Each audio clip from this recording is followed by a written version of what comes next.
Attingal bus stand പരിസരത്ത് നഗ്നതാ പ്രദർശനം നടത്തിയ വിനോദ് എന്ന ചെറുപ്പക്കാരന്റെ വീടിന്റെ മുന്നിലാണ് ഞങ്ങൾ ഇപ്പോൾ നിൽക്കുന്നത്. ഇതാണ് വിനോദ്.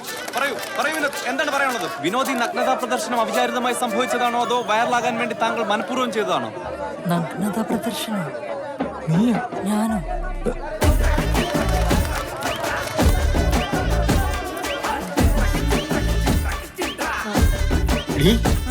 നമ്മുടെ മോനെ നഗ്നതാ പ്രദർശനം നടത്തിയെന്ന് തുണി പൊക്കി കാണിച്ചെന്ന്.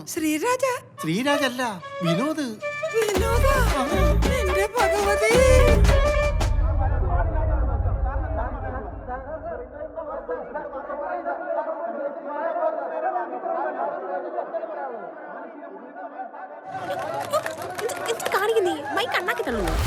വിവാഹപ്രായം കഴിഞ്ഞിട്ട് പെണ്ണ് കിട്ടാത്തതിന്റെ പ്രതിഷേധമാണോ ഇത്? ചികിത്സയല്ലാതെ ഇതിന് മറ്റൊരു പ്രതിവിധിയുമില്ല എന്നാണ് എനിക്ക് പറയാനുള്ളത്. ഇതൊരു സിനിമയുടെ ഭാഗമായിരുന്നെങ്കിൽ ഉറപ്പായും ഇതിന് എ സർട്ടിഫിക്കറ്റ് കിട്ടിയേനെ. ഇത് പാരാഫീലിയ എന്ന മനോരോഗ പട്ടികയിൽ വരുന്ന ഒരുതരം എക്സിബിഷനിസമാണ്. PSC ടെസ്റ്റ് എഴുതി സർക്കാർ സർവീസിൽ കയറിയ ഉദ്യോഗസ്ഥൻ പെരുമാറുന്നത് ഇങ്ങനെയാണെങ്കിൽ ടെസ്റ്റ് എഴുതാതെ കയറിയവരുടെ അവസ്ഥ എന്തായിരിക്കും? KSRTC കംഫർട്ട് സ്റ്റേഷനിലെ ലേഡീസ് ടോയ്ലറ്റിൽ അതിക്രമിച്ച് കയറിയ യുവാവ് നടത്തിയ നഗ്നതാ പ്രദർശനം കേരളത്തെ ഒന്നാകെ ഉത്കണ്ഠയിലാക്കിയിട്ടുണ്ട്. യെസ് അജിത, നമ്മുടെ സുനിൽ, റിപ്പോർട്ടർ സുനിൽ ലൈനിലുണ്ട്. വിനോദ് എന്ന ചെറുപ്പക്കാരൻ സാമൂഹിക പ്രതിബദ്ധതയുള്ള ഒരു ഗവൺമെന്റ് ഉദ്യോഗസ്ഥനായിട്ട് കൂടിയും ഇത്തരത്തിലുള്ള ഒരു പ്രവൃത്തി അത് സമൂഹത്തിന് തന്നെ വളരെയധികം ദോഷകരമാണ്.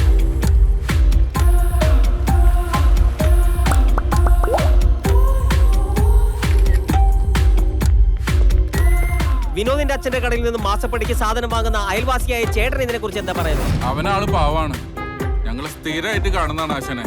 ഒരു പുരുഷന്റെ ടോയ്ലറ്റിലേക്ക് ഒരു പെൺകുട്ടിയാണ് ഇപ്പൊ ഇങ്ങനെ കയറി പോയിരുന്നെങ്കിൽ നിങ്ങൾ ഇങ്ങനെ ഒരു അന്ത്യചർച്ച ഇവിടെ നടത്തുമായിരുന്നു. ഈ തുണിമുക്കി കാണിച്ചെന്ന് പറയുന്ന പയ്യില്ലേ, അവന്റെ പേരെന്ത്? എന്തൊരു വിനോദ്, അഴുക്ക പയ്യൻ. അവന്റെ അച്ഛാവിനെക്കാളും അഴുക്ക. ഈ പുരുഷ മേധാവിത്വം പബ്ലിക് ടോയ്ലറ്റിന്റെ, അതും ലേഡീസ് ടോയ്ലറ്റിന്റെ മുന്നിൽ വന്ന് നിന്ന് പൗരുഷം പ്രദർശിപ്പിക്കുകയാണ്. ഇതൊക്കെ ഇവന്റെ ചെത്തി പട്ടി കഴിഞ്ഞിട്ട് കൊടുക്കണം. സ്ത്രീകളുടെ ഡോറി മുട്ടുന്ന എന്തിനാണെന്ന് മനസ്സിലാക്കാനുള്ള ബോധവും വിവരവും ഞങ്ങൾ മലയാളികൾക്കുണ്ട്.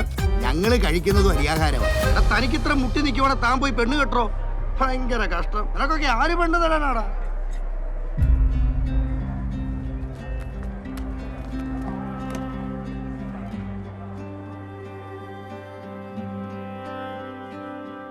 നിങ്ങൾ യാത്ര ചെയ്തിരുന്ന ബസ്സിലെ ഡ്രൈവറോടും കണ്ടക്ടറോടും ഞങ്ങൾ കാര്യങ്ങൾ അന്വേഷിച്ചിരുന്നു. ഞങ്ങൾക്ക് കാര്യങ്ങൾ ബോധ്യമായി. പിന്നെ അവരെവിടെ വേണമെങ്കിലും വന്ന് പറയാന്നാ പറഞ്ഞേക്കും. പക്ഷേ ഇതിൽ കുറെ നിയമകുരുക്കളുണ്ടോ. പ്രത്യേകിച്ച് ഇതൊരു സെൻസിറ്റീവ് ഇഷ്യൂ ആയതുകൊണ്ട്. അറിയാലോ, സോഷ്യൽ മീഡിയയുടെ കാലം അവരെല്ലാം തീരുമാനിക്കുന്നു. ഫോൺ വിളിച്ചെടുത്തൂടെ? എത്ര പ്രാവശ്യം വിളിച്ച്? ഞങ്ങളും നിന്റെ കൂട്ടത്തിൽ ഉണ്ടായിരുന്നല്ലോ, ഞങ്ങൾക്കറിയാലോ എന്താ സംഭവിച്ചെന്ന് അല്ലേ? നാണം കെട്ടത് ഞാൻ മാത്രമല്ലേ? എന്തത്? ഒരു രോഗിയെ കാണാൻ വരുമ്പോ ആപ്പിൾ ഓറഞ്ച് കിലി തരേണ്ടത്. പിന്നെ ഇവ മാനസിക രോഗിയല്ലേ? പിന്നെ മനസ്സിന് വിഷമമുള്ള ഒരാൾ മാനസിക രോഗിയല്ലേ? അല്ലെങ്കിൽ ഈ പോക്കൃത്തരം കാണിക്കും. സാറിനറിയാലോ. വിനോദിന്റെ ചേട്ടാ, ഇതിപ്പോ ഒരു മലമറിക്കുന്ന സംഭവം ഉണ്ടായി കഴിയുമ്പോ അതിന്റെ ഹാങ് ഓവർ 2 ദിവസം ഉണ്ടാവും. അത് കഴിയുമ്പോൾ വേറെ ഏതെങ്കിലും പുതിയ മലമറിക്കുന്ന സംഭവം ഉണ്ടാകുമ്പോൾ ആൾക്കാർ ഈ മല വിട്ടിട്ട് ആ മലയുടെ പിറകെ പോവും. അത്രേ ഉള്ളൂ. നാട്ടുകാർ പറഞ്ഞിട്ട് വേണോ നമുക്ക് ജീവിക്കാൻ? അതിനടാ നീ ഇങ്ങനെ ഇരിക്കാൻ, നാളെ ഓഫീസിൽ പോകാൻ നോക്ക്. വരും സാർ. സാർ, ഞാൻ നാളെ തൊട്ട് വരാം. അല്ല, സാർ ഒരു കൺഫ്യൂഷൻ. അവൻ വരും, ഉറപ്പായിട്ട് വരും.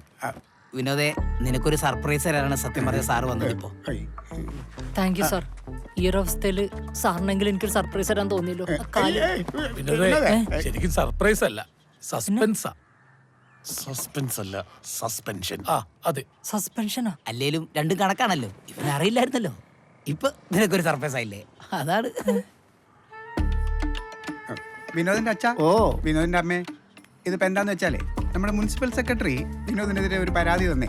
അതിന്റെ അടിസ്ഥാനത്തിലാണ് നമ്മൾ ഇപ്പൊ ഈ സസ്പെൻഷൻ എടുത്തേക്കുന്നത്. ഇതിപ്പോ ഒരു 6 മാസമേ ഉള്ളൂ വിനോദേ. അത് കഴിഞ്ഞാൽ ജോലിക്ക് വരാം, സംശയിക്കണ്ട. വരാം. എടാ, 6 മാസം എന്ന് പറഞ്ഞാൽ ദാം അങ്ങ് പോവും. നീ ഒരു ടെൻഷൻ അടിക്കണ്ട. എന്നാ പിന്നെ നമുക്ക് എല്ലാവർക്കും കൂടി ഇതങ്ങോട്ട് കൊടുത്താലോ? വിനോദേ, ഇതങ്ങോട്ട് ഐശ്വര്യമായിട്ടും മേടിച്ചാട്ടെ. സാർ, ഇത് കല്യാണക്കുറി അല്ല, സസ്പെൻഷൻ ഓർഡറാണ്. എന്നാലും ആരെങ്കിലും ഫോട്ടോ എടുത്തിരുന്നെങ്കിൽ.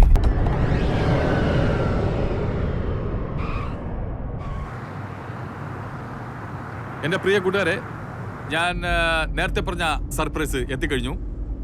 10 വർഷത്തിന് ശേഷം കേരളത്തിന്റെ, നമ്മുടെ പുണ്യമായ കേരളത്തിന്റെ മണ്ണിൽ കാലുകുത്താൻ വന്നിരിക്കുകയാണ്.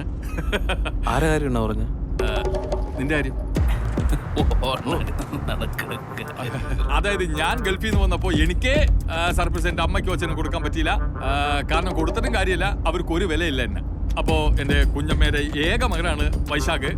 അവൻ ഇന്ന് പോകുമ്പോ കൊച്ചനും കുഞ്ഞമ്മയും കരഞ്ഞ് പാവമ്മയെ കരയിപ്പിക്കാൻ ഷുഗറുള്ളതാണ് അവർക്ക്.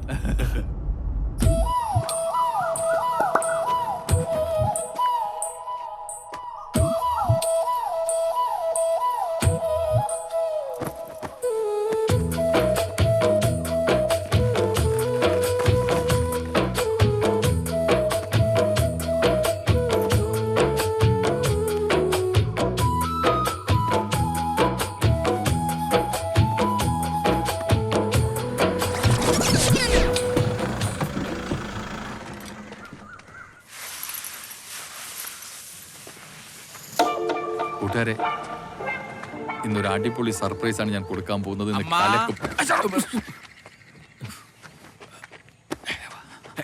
എന്തിനാ പതങ്ങനെ? അമ്മ നെല്ലുണക്കുന്നു, അച്ഛൻ മടൽ വിട്ടു. നീ പോയി അമ്മയെ സർപ്രൈസ് കൊടു. കണ്ണ് പൊത്ത്, കണ്ണ് കണ്ണ്.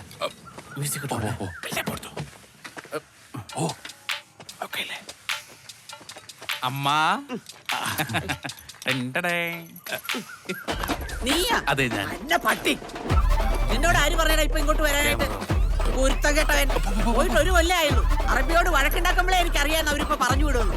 അറബി എന്നെ ഭേദം. പച്ചമടൽ വെട്ടിയച്ചാ ശ്രീരാജേട്ടാ വിളിക്കണം.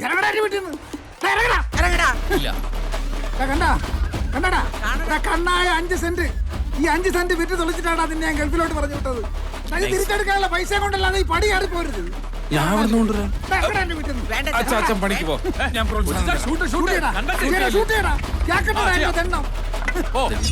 നിന്റെ ജോലി നീ കൊണ്ട് കളഞ്ഞു. യവന്റെ ജോലി കൂടെ കളഞ്ഞപ്പോ നിനക്ക് സമാധാനായ? ഞങ്ങളുടെ വീട്ടിൽ നിന്ന്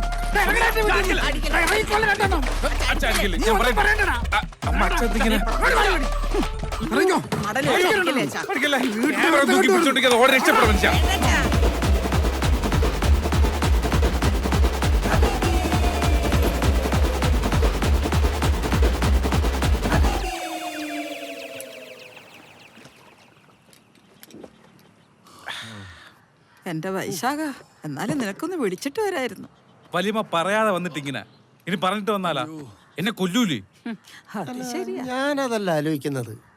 ഡാ, നമ്മുടെ കുടുംബത്തിലെ അറബി ശാപം ഉണ്ടെന്നാ തോന്നുന്നത്. അറബി ശാപം? ഡാ, ഗൾഫ് വാഴത്തില്ലെന്ന്.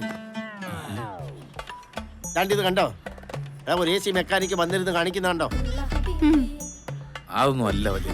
അവിടെ പോയി കഷ്ടപ്പെടുന്നതിനേക്കാൾ നല്ല നമുക്ക് നാട്ടിൽ എന്തെങ്കിലും ചെയ്ത് ജീവിക്കാം. എന്നാ നീ ഒരു കാര്യം ചെയ്യ്. ഈ സെലിബ്രേറ്റർ കൂടെ കൂട്ടുപിടിച്ചോണ്ട് പോയി നല്ല പടവളങ്ങ കൃഷി ചെയ്യ്. ഞാൻ നിന്നോട് ഇങ്ങോട്ടൊന്നും ഇപ്പൊ പറഞ്ഞേ. എന്താ പറഞ്ഞേ? എടാ, കേരളത്തിൽ ഇത്രയും ഫോളോവേഴ്സ് ഉള്ള എന്നെ വീട്ടിൽ പോലും വിലയില്ല. നന്നാവാൻ അനുവദിക്കില്ല. രക്ഷപ്പെടുമ്പോഴോ വാ. അത്രക്കുണ്ടാടാ? 6 വർഷം കൊണ്ട് 650 ഫോളോവേഴ്സ്. മരിക്കും മുമ്പേ അത് 1000 ആയാൽ മതിയായിരുന്നു.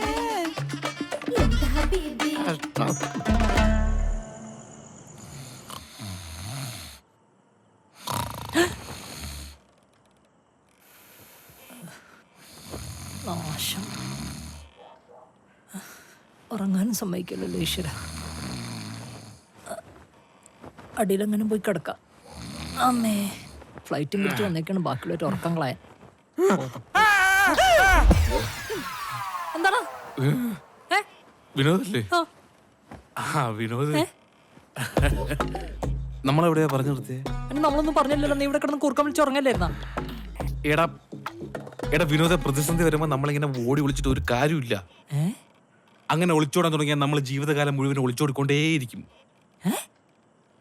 നീ വെറും നിസ്സാരമായിട്ടുള്ള എന്റെ കൂർക്കമ്പലി പിടിച്ച് തൊട്ടപ്പുറത്തെ റൂമിൽ പോയി കിടന്നാൽ നീ കിടന്ന് ഉറങ്ങുമായിരിക്കും. പക്ഷെ എന്റെ കൂർക്കമ്പലി മാറൂല. ഓഹോ, നീ അപ്പൊ ഈ അടുത്തെങ്ങും വീട്ടിൽ പോകാൻ ഉദ്ദേശിച്ചിട്ടില്ലല്ലേ വൈശാഖ? അതാണോ ഇവിടുത്തെ പ്രശ്നം? അതല്ലേ? അതല്ല. പിന്നെ? എടാ, നിനക്കുണ്ടായ അപമാനം നിനക്ക് മാത്രമാണോ? പിന്നെ നമ്മുടെ തൈവളപ്പി കുടുംബത്തിലുള്ള എല്ലാവർക്കും ആയില്ലേ? മോശമായി പോയി, ഭയങ്കര മോശമായി പോയി. അതിനിപ്പോ ഞാൻ എന്ത് ചെയ്യണം? പ്രതികരിക്കണം. പ്രതികരിക്കാനോ? എടാ പ്രതികരിക്കാത്തവൻ എന്തിനു കൊള്ളാം? തെക്കേ പറമ്പിലെ തൂണിന് പോലും കൊള്ളൂല. ഏത് തൂണ്? നിന്റെ അച്ഛന്റെ തൂണ്. എടാ പ്രതികരിക്കാന്നുള്ളത് നമ്മുടെ മൗലിക അവകാശം. അതാണ്. അതുകൊണ്ട് നീ പോരാടണം. ഞാൻ ഉണ്ട് നിന്റെ കൂടെ എപ്പോഴും, എന്തിനെങ്കിലും. നീ ഉറങ്ങിയാലും ഞാൻ ഉണർന്നിരിക്കും. എനിക്ക് വേണ്ടി, നിനക്ക് വേണ്ടി. നീ അത് മറക്കരുത്. വൈശാഖ, നീ പറഞ്ഞതിലും കാര്യമുണ്ട്. തുടങ്ങി. പ്രതികരിക്കണം.